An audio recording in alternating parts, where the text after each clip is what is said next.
the news that shattered the headlines and sent shockwaves across the world. Beyond Meat will likely price beyond the company's initial expectations. Plant-based burger maker Beyond Meat have more than doubled in company their market shares just hitting the public market a short time ago. Good morning, David. It's so exciting to be here in Kind Kitchen to talk about what you have called the news that shattered the headlines and sent shockwaves across the world. Yes. The Beyond Meat IPO. We should be going like, yay! BYND. I know, BYND, that's right. I mean, as one of their most passionate supporters, as one of their early investors, how do you feel? Beyond surreal. It's a great name. I cannot put my feeling in words, quite frankly. When we first met the Beyond Meat's team back in 2014, they were still small and we were very tiny at that time. We shared a common dream. I met with Ethan and the team, and first of all, we click. Ethan and I, as people, we sat down. We have so much in common, and of course, as entrepreneurs, being very proactive in terms of coming up with solutions to fix the problem. So not just talking about the problem, right, and not just the overall mission, but being very methodical and say, in the case of Beyond Meat, in the case of Green Monday, what we are trying to build, what is the blueprint? And them being they being in the US and us being in Asia, the natural conversation leads to can we create an alliance? Can we form some type of partnership that you specialize in your thing, we specialize in our thing, and of course our region, and how can we join forces to accelerate this change? So I still remember the very early stage when they show Beyond Burger, and it was on a PowerPoint slide. They were going through the deck, and the deck that Ethan and the team would present to different people, not just investors, but all people, and say, this is the dream and the ultimate goal of now BYND. But at that point, the burger was just a PowerPoint slide. That's incredible. And I was talking to his R&D team. It was, at that time, it was still relatively a small office. The scientists and the accountants and the salespeople were on the same place. Wow. And you open the door into their office and you see machines everywhere. But we click. I mean, I respect Ethan as a person very much, and as a visionary who has this dream and this plan to execute in terms of making that happen. So to bring that 5 years later to now 2019, and when I was listening to Ethan's speech, at the opening bell of NASDAQ last week, I mean, that gave me goosebumps like never before. I mean, you see this giant Beyond Burger sign, electronic sign on the billboard in Times Square, and the whole world, CNBC, Bloomberg, everyone, was broadcasting the IPO. And then, of course, I remember I was still talking to Jenny and, our team. I say, well, the IPO price is 25. And, it's not like we are not confident, but no one could foresee that jump. At the end of the day, it closed at 163% higher, 65.75. So, yes. But I think we can agree, so many things to unpack in what you've said. So first of all, the IPO is a watershed moment. It's basically changing the future of food. Yes. And there's something you said about going into their offices and seeing the machine that really sticks with me, because I think Beyond Meat is maybe the first company to really put that food tech label into something visual. Would you agree with that? Yes, I think for the longest time, people still ask, what is the technology? Silicon Valley and food, that connection was not made before companies such as Beyond Meat. Silicon Valley, of course, technology, software, internet, social media, a lot of visionaries, and they have done incredible things. But Silicon Valley has never gone into the food sector. So for Bill Gates, for Kleiner Perkins to be some of the earliest investors, of Beyond Meat and create that, that effect, that this is about a new vision. This is about disruption to the food industry. I believe, there's no question that Beyond Meat is the beacon of this new industry that we are seeing right now. Absolutely. So people like Bill Gates and Kleiner Perkins saw this, but I think for me, seeing the price of the IPO be priced at 25 and then rise so fast, I think we can agree there was a little bit of an underestimation by maybe Wall Street and just the world. I think, Right. And I think it's different for you and me and other people who are in the industry because we feel this every day. But I think for the rest of the world, Well, I think there's been a wake-up call. Well, we have to admit that before the IPO, probably 95% of the world, if not 98%, have not heard of Beyond Meat. This is a new category, plant-based food, food 2.0, future of food. What exactly is that? People have been, food is kind of taken for granted in a way. No matter which region we live in. So true. Yes, we all enjoy food. Food is part of every country, every tradition's culture, but we kind of take it for granted. And we don't exactly think about what is the innovation that that can happen to food. But now, this is writing a new chapter. And of course, the valuation is backing it up. And the investors behind it is also backing up. Right. And from early on, there was an international feeling to the investor base, including yourself. So when you first met Ethan, how did you meet him? How did that conversation happen? Was it through Green Monday? Well, first of all, I spent many years in the U.S. Right. My family still keeps an apartment in Manhattan. Your alma mater is Columbia. I went to Columbia. So my father spent 25 years of his life in the U.S. Okay. So New York and the U.S. are still home to me and my family. And I do a lot of traveling regardless, whether it's for business or just for personal and family. And naturally, when I started Green Monday back in 2012, and I was still in constant conversations with a lot of people in the US, and I said, hey, who are the people who are in this space, either from an advocacy standpoint or from an entrepreneur innovation standpoint? And, at that time, the circle was not a very big circle. Everyone knows everyone. Right. So after I met a few people here and a few people there, they all said, hey, David, you should meet Ethan and the Beyond Meat team and vice versa. So that was how we got connected. Now, of course, this industry is quickly expanding or even exploding. But at that time, you can really name, the 20, 25 people who are the most active in the space.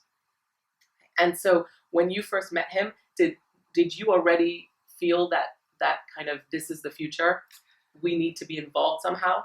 The first impression I got when I met Ethan was that, first of all, he's a huge person. He's 6'5". Oh, really? He definitely can be an NBA player in terms of his physique. But on the other hand, he is so humble. He's very soft-spoken, very humble. He doesn't boast, like saying, we will change the world, we will, we got to completely disrupt the industry. He doesn't use terminologies or, phrases like those. Like, very humble, and he say, hey, obviously there are flaws and systemic problems with the food system, and we need to come up with a new way to feed people and keep the world sustainable. So my number one impression was that from that point of view, it just resonates so much with Green Monday. I mean, we don't create this, just say, as a commercial for-profit business. We are using entrepreneurial skills and spirit and creativity to solve a much bigger macro issue, which is what he is doing and has been doing. So obviously, he's a big animal lover. He cares deeply about all sentient beings. And those are all the things that click. Now, of course, on top of that is his science background and then kind of the technology side. And that was when it entered my mind that with this mindset, this could create a game changer.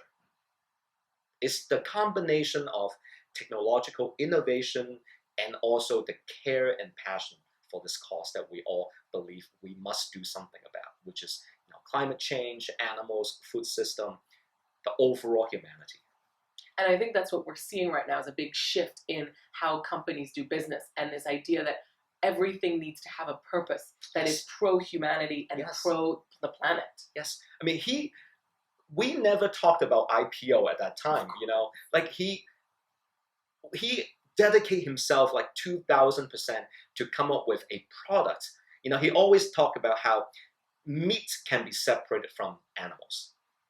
We can still enjoy meat, but without the animals. And that's his biggest passion. And of course, if that could happen, which it is happening right now, then it will be a good business. It will be generating profit and impact at the same time, which is really the direction that all business should be shifting towards. Absolutely. So there were other early investors, Yes. there were other supporters, but I don't think anyone's had quite the front row seat in the development of Beyond as you, because you were the person that brought Beyond outside of the US. Is it right to say that Hong Kong was the first and only market outside the US when you brought Beyond Meat here? Absolutely. Hong Kong was the first market. There was a very explicit mandate at that time from the board of Beyond Meats that they would only focus on the domestic markets. Okay. And the US is a big market. There's nothing wrong with that. And they were at that point still an early stage startup. So feeding and catering to the need of the domestic market keeps them busy. Sure. Why bother, at least at that stage, to go outside of the US? And of course, if you really think about it, going international from their standpoint, they can go to England, they can go to Germany, Australia, Japan. There are a lot of places that they can go to before Hong Kong comes to mind, to be honest. But there's only one David, and he's in Hong Kong. But at that time, based on that trust and that mutual respect and belief in each other, and I also explained to them that, well, Asia, of course, is a gigantic market, Right. You're talking about feeding billions of people, and the biggest population live in Asia. I absolutely believe that Hong Kong can play a very strategic role in catalyzing that change within Asia and the world too. So we became the exception to kind of the whatever that was passed on the board at that time, Right. which is, okay, we will let Hong Kong be, because, well, first of all, Hong Kong is one city after all. So handle, in terms of handling the volume and everything, it was still kind of an easier thing for them rather Right. than entering, let's say, England or Japan, which honestly, from a complexity standpoint, it is much more difficult. Okay. And then we, at that time, already were setting up Green Common. And I told them that the whole Green Common is to create a stage, for these new brands, plant-based, future food to shine. So ultimately, Ethan came back to me with the quote, which is, Green Monday and Green Common set the perfect stage for Beyond Meats to shine, because that is the whole purpose of this. So in terms of doing marketing, PR, introducing it to the market, as far as Hong Kong is concerned, we did all the heavy lifting. Now, of course, the brand is theirs, the product is theirs, but locally, we did all the work. We minimized any hassle from that standpoint. So it became kind of a no-brainer.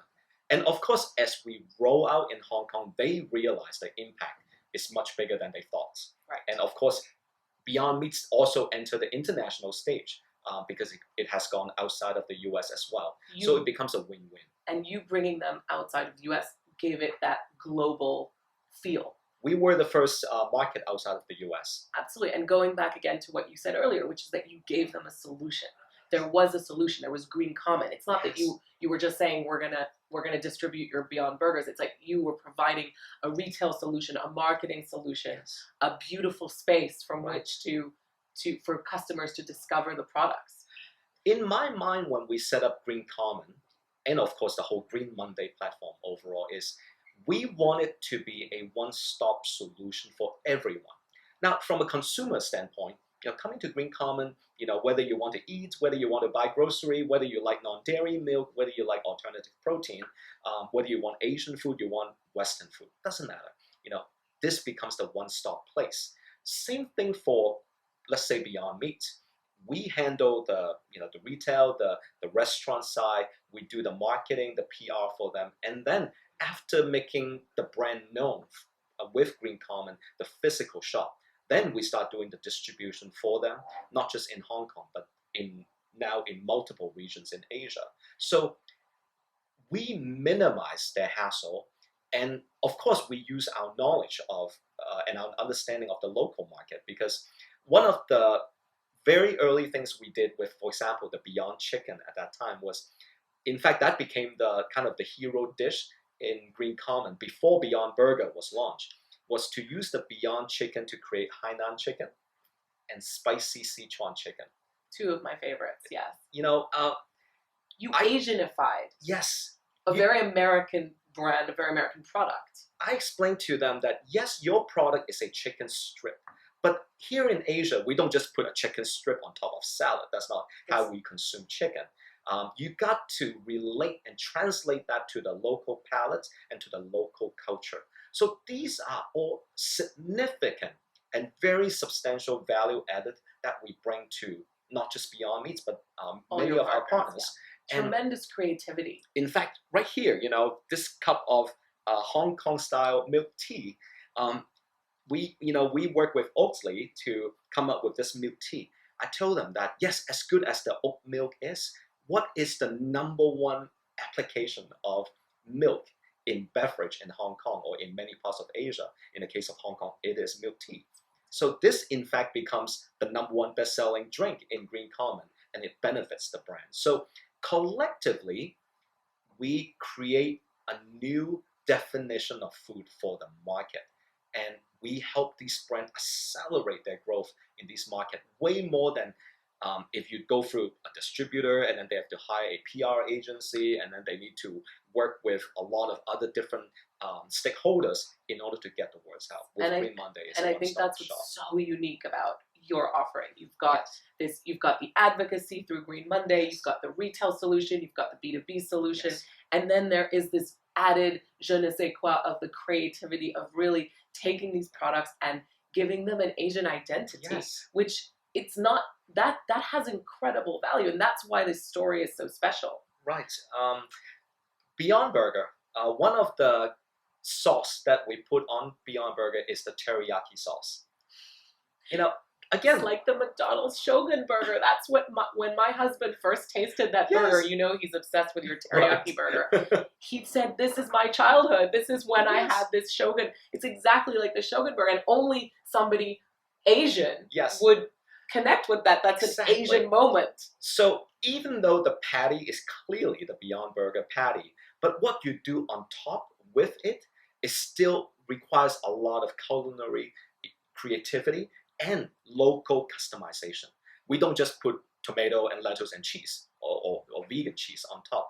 Of course, we have that version too, but the teriyaki burger is in fact sometimes the best seller among all the Beyond Burgers, and that is because of the cultural adaptation. Absolutely. I want to go back to the Beyond Burger product, because you did bring Beyond Meat to Hong Kong, I think back in 2015. Is that right? At the opening of Green Common. Exactly. And at that point, you had in your freezers the products, the crumble, the chicken strips in multiple flavors, but there was no Beyond Burger at that time. That was not launched even in the US back then. Right, absolutely. And so what's really fascinating about the Beyond story is how this one product that they came out with that really changed the world in a way. And I remember when your team contacted me and said, okay, we're going to launch this burger. It's the Beyond Burger. And I thought there's something different about how they're approaching this launch. You really mobilized a lot of resources. So had you gone to the US and tried the burger and gone, okay, this is it. This is the game changer? Now, first of all, they launched Beyond Burger in the middle of 2016 in the US. We launched in 2017 April. So we only launched less than 1 year. It was like 9 months after the US launch. I tasted the beta version of Beyond Burger a few months before their launch in the US. I think it was either January or February of 2016, if not even a little bit earlier. I remember still very vividly, I took the first bite, of the Beyond Burger, and that moment just told me that this is the game changer.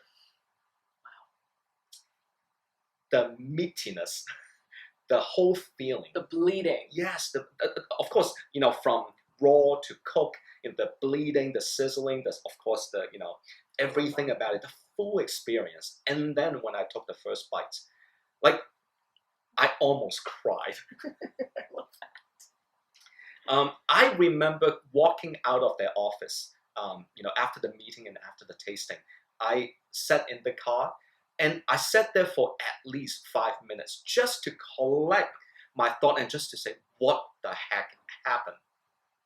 What did I experience? Wow. I let it sink in. I sat in the car with my colleague. I sat in the car for 5 minutes. I didn't turn on the car. I just sat there for at least 5 minutes and just say, okay, let me understand what really just happened. And if this goes to the markets, this is the game changer. So finally, of course, they launched it in the US. It was a blockbuster, of course. And then for us in Hong Kong at Green Common, I told the team that this is not just the launch of a dish or a product. This is, in fact, the launch of this whole chapter. So you knew. So we That's why are it going felt to different. dedicate everything we have to this launch. So I think when they officially said to us that, okay, now we can ship to you in Hong Kong, like from that email that we received to our launch, it was less than a month. Wow. Okay. And then we planned everything. So, of course, instantly I call up every celebrity or every influencer and every media that I know. And I said, you got to come try this. You won't believe what you will be tasting and I remember experiencing. Jenny's phone call to me. Yes. We call everyone. She said, this is different. This is different, exactly. Because it does bear saying that they did have a burger before. Do you remember? They had this, Right. they had another burger. Different types, and yes. it was... Like veggie burgers. It was a veggie burger. Yes. It wasn't the same. And she said, no. She said, this is different. Yes. She said, you have to be there. So, you know, we invite a lot of guests and a lot of mega celebrities over, in fact, in Green Common, in this location. And, you know, we cook it for them. They see everything. They witness everything, you know, from the, you know, bringing it out from the fridge, raw, and then cooking it, sizzling, the bleeding, and then finally the tasting. And everyone, I mean, they, like one of our biggest fans, she, like, superstar, big actress, she came back and ate the Beyond Burger 3 times within 5 days. Wow. And her husband was like calling us and doing takeout like 5 times a week. It's like, okay, we'll come down to pick up the burger. And I mean, that was the definition of a phenomenon. We took the city by storm. We shook the entire F&B world. The Beyond Burger shook it, and along with the stage, because the stage is set. I mean, we have Green Common. We already had 4 locations at that time. And we attract, I mean, not to say that Green Common was not already popular, but there were lines outside of Green Common before we opened. And then we never, at least up at that point, we had never witnessed a point when, you know, it was so packed within Green Common. And the line, there was a huge line outside of our store, people waiting to get in. It's a phenomenon. It This is became not a just phenomenon. people coming to eat. This is people want to be there in the line. Yes, and everyone was posting, of course, on social media.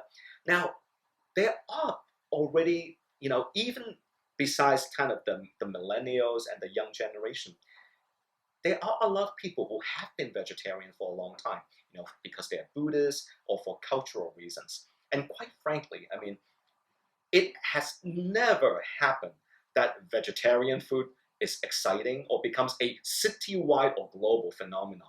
It has never happened. Okay, so this is a first. So everyone was coming and saying, you know, we got to try this. Is it really, does it live up to the hype? And at the end, 99.9% people were blown away. And then they're like, I got to bring my family here. I got to bring my friends here. And it got to the point where if you haven't eaten the Beyond Burger, it's like, what's wrong with you?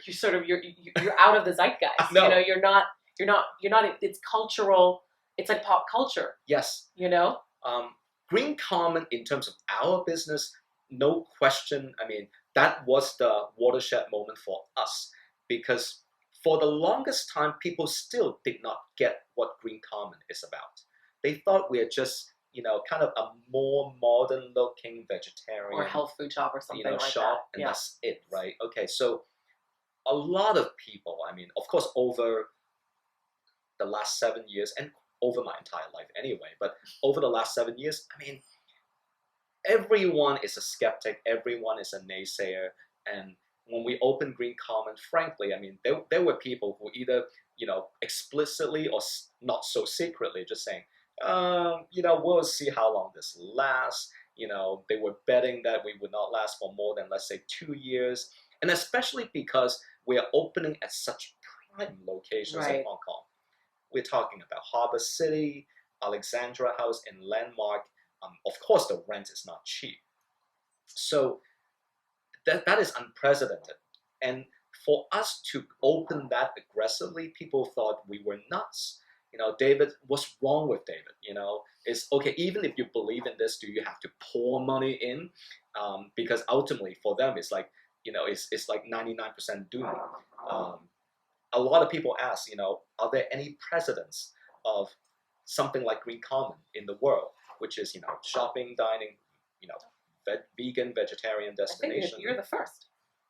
The concept is unique. In terms of restaurant, of course, there are a lot of good vegetarian, vegan restaurants around the world. There may be some, grocery store dedicated to veganism, but combine and make it a kind of a brand name and a chain. And a movement. Don't forget you've got the foundation behind it. Don't forget that's Green Monday. You're changing people's attitudes, and I mean, so that absolutely. And I think I remember when us ourselves at Green Queen, I remember when the Beyond Burger came out and there was the huge launch, suddenly all the vegan, the message we'd been talking about, eat less meat, be more plant-based, this is the future. Suddenly everyone was clicking on these headlines, and suddenly the mainstream media was covering it, which was different than before. We had mainstream media contacting us saying, I want to understand more about the facts, tell me more about the story. So before there was not so much of a, people didn't see that, the vision that you did. Because at the end of the day, if you sell plant-based food as quinoa bowl, avocado, toast, and dishes like that, at the end of the day, the meat eaters are going to say, okay, you enjoy your avocado toast, I eat my burger, I eat my steak, right? I mean, you are not going to enter their world. I mean, what Beyond Burger has done is we go straight to the heart of the meat eaters. We challenge them. It's like, try this. In fact, of course, if you do blind tests, I mean, a lot of times they don't even know, right? So the reason why it is a watershed moment and it is different from any other, plant-based offering in the past is you go straight to the core of the meat eaters. Because ultimately, those are the people we need to change. You make it universal. I think that's what happened with the Beyond Burger. Yes, you gotta. The burger, after all, I mean, thanks to the fast food chain over the last multiple decades, burger becomes the universal iconic. food. Yes, I was thinking that, and I don't think people maybe realize if they're not from Asia and from Hong Kong, McDonald's plays a huge role here. I mean, Chinese people love burgers. Ultimately, McDonald's and the burger becomes the icon of fast food. We cannot deny that. We cannot. And how many countries they are operating in, how many billions of people have eaten not just a burger, but how many burgers have they eaten in a week even? So the Beyond Burger can ride that wave of slotting in to something people eat anyway. Right. You are getting it straight to the heart of people's daily culture and to the habits of the carnivores. So you're in Hong Kong, you're in Macau, you're in Singapore, which was all of which were hugely successful launches. You've done Taiwan now. I think it's just started in the Philippines. Yes. We were talking before about how one thing that's been different is how the Beyond Burger has launched in Asia, in Asian countries versus in the US. You know, a lot of the partners have been different. There have been a lot of kind of high-end partners and a lot of hotel chefs, Right. which you've been instrumental in creating partnerships with. Yeah. So you just said you told me in the Philippines, it's all through hotels. Yeah. So tell us more about that, because that's again a completely different approach than what's happening in the US. Well, in the US, you have the ecosystem that has been building up in terms of, kind of the environmental conscious people, the health conscious people, of course, the plant-based or vegan supporters, investors, etc., etc. And, besides Beyond Meat, you have, the vegan cheese, the non-dairy milk. So these companies are all coming together, and let's say Whole Foods Market create the. Of course, Whole Foods is not entirely vegan, but still, it provides the platform for all these kind of better for you category. Outside of the US, and definitely, let's say in Asia, there is no Whole Foods. That's true. There's no ecosystem. It's not like next to Beyond Meat, you have Califia. It's not like next to Califia, you have Daiya Cheese or Miyoko's. The ecosystem does not exist. The crowd are still used to buying, all these food items that they have been buying for the last, 30, 40 years. So for us, it has to be very strategic in terms of how to enter the market. It involves education, and it involves very strategic planning from a market entry standpoint. The general consumers out there in each one of these countries, they have no idea what you're talking about when you say vegan cheese or plant-based meat. What are you talking about? Alternative protein. Why do I need to go to an alternative route? What's wrong with the original animal protein? So working with chefs, working with restaurants, from a brand building standpoint, starting with something that's more aspirational, very important. Because at the end of the day, people follow what other people do and follow what other people eat. So it really is about the science of creating trends, not just with food, but with everything, just how trends happen, and of course, how movement happen. So with the Green Monday, Green Common approach it really is not just about the launch of one single product, even if it is the blockbuster Beyond Burger. It is about how to recreate the culture, how to re-engineer people's mind, how to redefine the food scene with the chefs. And of course, we are talking about not just Western chefs, but Asian chefs. You're not, at the end, we are talking about Asian population. So we want to take this to the mainstream market. So bringing it to, not just high-end restaurants or five-star hotels, but aspirational destinations that create the buzz. And then ultimately, when people say, wow, have you tried that restaurant? Have you tried that chef? What he or she does with the burger or with these plant-based dishes, that is what opens people's mind.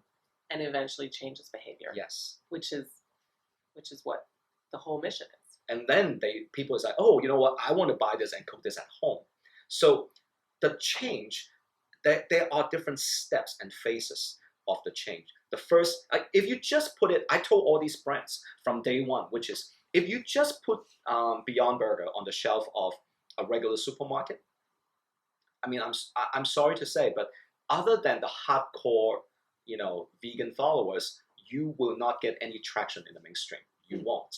Because you are just one item out of a million products in a supermarket. You're just one out of a million. Unless you pour hundreds of millions of advertising dollars into it, which still doesn't guarantee conversion in terms of consumer behavior. And that is after you spend a lot of money. It still doesn't guarantee you. So you really need to create the movement. You've got to create a movement. And that's what Green Monday and Green Common does so well. Yes. So that knowledge in terms of the market, in terms of local culture, and then how to build the plan very strategically, that accelerate the change. Now, Hong Kong, in fact, indeed has played the catalyst role, because at the end of the day, people from Taiwan, Shanghai, Singapore, and of course globally, they do visit and come through Hong Kong. And Hong Kong is a little aspirational in Asia. Yeah. I think it's fair to think, say we're diehard Hong Kongers, but I think Yes. it's fair to say we are, in terms of trend setting, we cannot deny Hong Kong sets the trend. With food, a lot of people ask, what about Shanghai? In China, one thing that people do have a lot of concern about, including the domestic mainland Chinese, is food safety. You do not launch a new food brand in China at the beginning. Why do people come to Hong Kong for so many products, whether it is medicine or baby formula milk, whatever that is because they trust the food safety standard of Hong Kong. So with food, it is an absolute truth that Hong Kong sets the trend and create the new standard. At least, number one is for mainland China, and two is for all Asia. So when folks in Singapore, Taiwan, all over Asia come through Hong Kong, now they have heard of Beyond Meat, they have heard of Green Monday, Green Common, and then they come to visit our store, and it opens their mind, it opens their eyes, and of course it wows their palates. And that's when they say, you know what, we got to bring this to our hotel, we got to bring this to our country. We start getting numerous inquiries, and phone calls from all over Asia and even the world, and say, hey, can you open Green Common in our city? Can we bring these products into our country? Because they recognize that you've created this full turnkey solution. Yes. So the domino is falling. The domino effect is happening. Hong Kong plays that lead role as the first domino in Asia. So is China next, very quickly? Absolutely. In fact, our team will be in China next week, all week, for a series of trade shows that will be presenting these new products and, of course, the whole platform of Green Common. China, of course, it is the most daunting market and the most daunting challenge. China is different. Everything about it, culture, consumer behavior, government. You cannot assume what works in anywhere else in the world can be directly translated into China. Absolutely. Companies like Apple, Microsoft, Facebook, they have Google. Whatever industry they're in, they have all encountered significant setback. Amazon just retreated. Yes, when they enter China, it is a tough game. Chinese people don't even consume media the same way. Totally. So I have this conversation with people all the time, and it's very shocking to people. Yes. I say the internet doesn't work in China. No. It's all about social media. Yes. So if you don't have KOLs in social media, you can't launch a brand in China. Oh, I didn't understand. There was just an article the other day, that all the influencers that are the most popular people in the world on Instagram have almost no following in China. That's right. No recognition. Because people in China cannot access Instagram. And also, a lot of the influencers, they have social media channels in China, and they don't translate into Mandarin the content. Yes. Even the arrogance, Chinese, I think the SCMP called it. Even the Chinese, even the language that you use in Hong Kong and Taiwan and China need to be different. Now, number one, that's the simplified versus traditional Chinese. And the wording, the terminologies, the colloquial, all different. So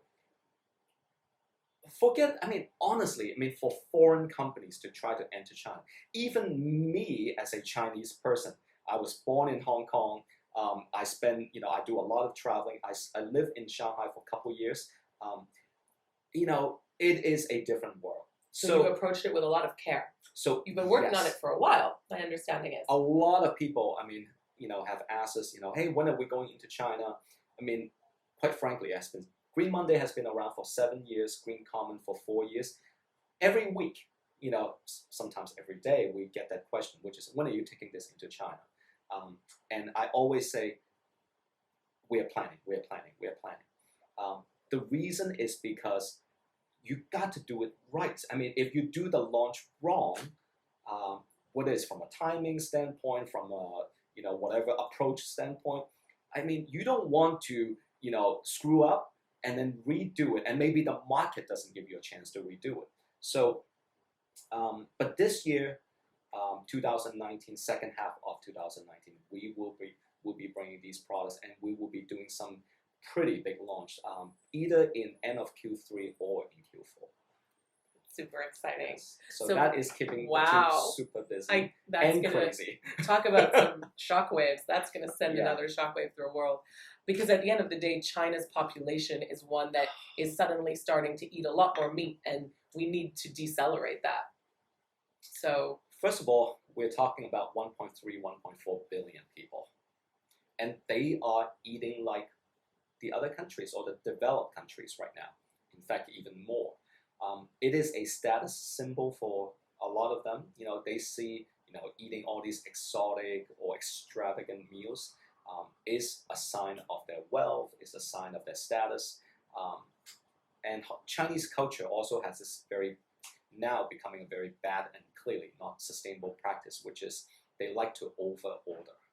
really, Yeah. So like, let's say we have 6 people eating, and supposedly you order 6 dishes. You know, they would order 12 just to impress the guests. interesting. Status, Right? just And that create kind of playing with their wealth. Yeah. humongous food waste, which is another huge problem with food and sustainability. So you are talking about overhauling a culture and habits of 1.3, 1.4 billion people. That is the most daunting. challenging thing. And going back to what you said, it Anyone. has to be aspirational. It has to be. That's why there's such a potential for your solution, because it's aspirational. The story Trendy. that I cite over and over again is Starbucks' success in China. I've said this in numerous occasions, and I use that study and that example as my motivation that this will work. Starbucks. Now, okay, no matter what success they enjoyed outside of Asia, particularly outside of China, Chinese people, for 5,000 years, we drink tea. China is not a coffee drinking country. Okay, so if you look at the track record of Chinese people, you can forget about entering China altogether. Maybe just open like 10 stores and that's it, right? Now Starbucks has over 3,500 stores in China alone, and they are opening one shop in every 15 hours. That's right. Not 15 days, 15 hours. They are opening a store. The biggest Starbucks and the biggest sales in terms of location of Starbucks is now in China and in Shanghai. China, Shanghai become the biggest market for Starbucks on a global level. Now, who would have thought that? This is, again, if there's talking about anything about bucking trends and redefining habits, Starbucks has done it. So what exactly does Starbucks have? Did they invent coffee? Clearly, no, coffee exists. So what they have invented is an aspirational image and lifestyle. People feel good when they hold that cup with that green sleeve and the icon of Selfie with Starbucks. yes. It's a thing in the Philippines now. Yes, it's People like just go just to take a photo. if you think from an economic standpoint, especially 10 years ago, 15 years ago in China, to spend 40 RMB, 35 to 40 RMB on a cup of coffee, that is 2 meals already for a lot of people. But they rather sacrifice the money that they spend on meals just to have that coffee. 40 bucks RMB, and they still want it. And there's, of course, a long line outside of Starbucks. So what happened is the aspirational image and lifestyle. That's why for plant-based, well, this is the way to go anywhere in the world anyway. But in China, making it aspirational, in fact, maybe is the best way to do it. That's why physical presence and physical experience, from a dining, shopping standpoint, this is a must. You got to put, let's say, the Beyond Burger under the best spotlight. You got to showcase it in the best way possible so that people crave it, they want to line up for it. If they don't taste the Beyond Burger, you are so out. So that is, in fact, the way to do it. If you go in and say, climate change, save animals, the animal story in China is a It's a virtually an difficult one impossible. to That push. is not going to work. Not on a mass scale. Not well, yeah, exactly. I mean, very small number of people, but on a mass level. So if we need to plan that launch, we are talking about a lot of work and a lot of planning, from brand building, marketing, KOLs, you name it. We need to do a lot of those things. So it is much more than just putting it on shelf or having a restaurant here or a hotel there to put it on menu. It needs to be a big holistic launch that will put all these products under the best spotlight. And that is hard work. And even with that, we are still talking about a drop in the ocean. It needs to be consistent, persistent, ongoing efforts. We are moving mountains here. It's like moving the Himalayas. I have no doubt you can do it. So the BYND IPO, most people see it as a culmination, but I think we both know it's really just the start of a whole new revolution. It is an iconic moment. It is a watershed moment. For us, of course, we have been working in this field now for the last few years. So we have witnessed the growth, not just with BYND, but with the whole space. But it is now officially, it has arrived. This movement has arrived. This movement has arrived. We are deserving now of global headlines. Isn't that right? The market is now wide open. Demand for plant-based, demand for better for you food. People's consciousness of what they're buying, not just food, but everything. Clothing, beauty products, whatever, anything that we consume. Where does the waste go? What type of testing go into the development process or R&D process? People want it to be transparent. People are conscious about it. They demand the companies to be ethical, to be responsible, and of course to be sustainable. So it opens up not just the plant-based food world, but the entire conscious, sustainable, responsible consumerism, which we need. The world needs it desperately. We need it. So we're running out of time. We are. As positive as this conversation is, and as exciting as this moment is for the space in the world, we are running out of time. We cannot forget the backdrop of what we are doing, which is ultimately addressing the most urgent crisis of humanity, which is climate change and food security and everything that is happening. With the African swine fever in China right now, we have no idea how many millions of pigs have already died. And this is ongoing. There is no cure, there's no vaccine. The African swine fever is the ultimate evidence that industrial animal farming has already passed the point of collapse. The food system is in fact collapsing in front of our eyes. That's why right now there are articles everywhere. In fact, the people coming from like the Chinese Hawk Association, they are forecasting that the potential catastrophe when it comes to the loss of pigs could be up to 200 million by the end of this year. So we are talking. And just to remind people that pork is the most consumed meat in Asia. In Asia, and because especially of that in China. So, and because of that in the world, yes. So the clock is ticking. The stakes have never been higher, and so we need many, many more successes of Beyond Meats in the world, and we need Beyond Meats to continue to grow and lead this entire movement with us and for the whole industry and for the world. So the IPO, for it to happen, for it to enjoy such mega success, this is a great leap forward for the entire industry, for the movement. Anyone who is doing anything in this space now will benefit from it because people now finally pay attention to what we do. You don't have to spend hours just to convince people. It's like, okay, give this a try, please. It's almost like begging people, right?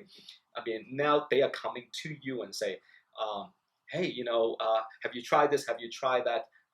And they are getting excited about it. And then finally, of course, we cannot underestimate the power of investors and the power of the economic force.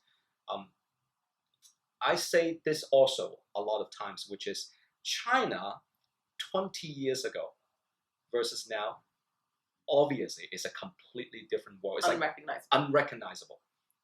I lived in Shanghai in 2004 and 2005 for 2 years. And when I go to Shanghai right now, it's still like a whole different city. That was only 14 years ago. And to me, it's like, am I in another country right now? Because things are changing so fast. The pace is People almost now, hard to comprehend. it's hard to in our comprehend. minds. But that change come from what? That change come from the economic force, which is when people get into entrepreneurial spirit, when people get into the innovation and creativity cycle, that's when disruption happens. That's when evolution happens. And that's when change happens. So same thing we need to do with food, with the entire consumer space, with the entire, obviously with energy and transportation, you name it. Everything that contribute to the problems that we have in the world, we need disruption in all of them. And now with Wall Street, with investors, with now people finally understanding why Bill Gates and Kleiner Perkins invest in this type of companies. Leonardo DiCaprio, NBA superstar Kyrie Irving, now they get it. They're like, okay, we want to be in the game too. And I do believe that huge jump and spike in terms of economic resources will lead to huge acceleration in this space, which is the best thing that we want. Because after all, if you want to change 7.7 billion, we got to change the economy. We got to change this to a green economy. So the great leap forward is about to get greater. The great green leap forward. Thank you, David. What an amazing time I've had chatting with you. Yes. And it's been such an honor to be part of this journey with you over the last few years. I wait for more greatness from you. And here we come, China. Yes, and we cannot thank Green Queen enough for being such a great partner and also just mission partner in this whole journey. It's been an honor.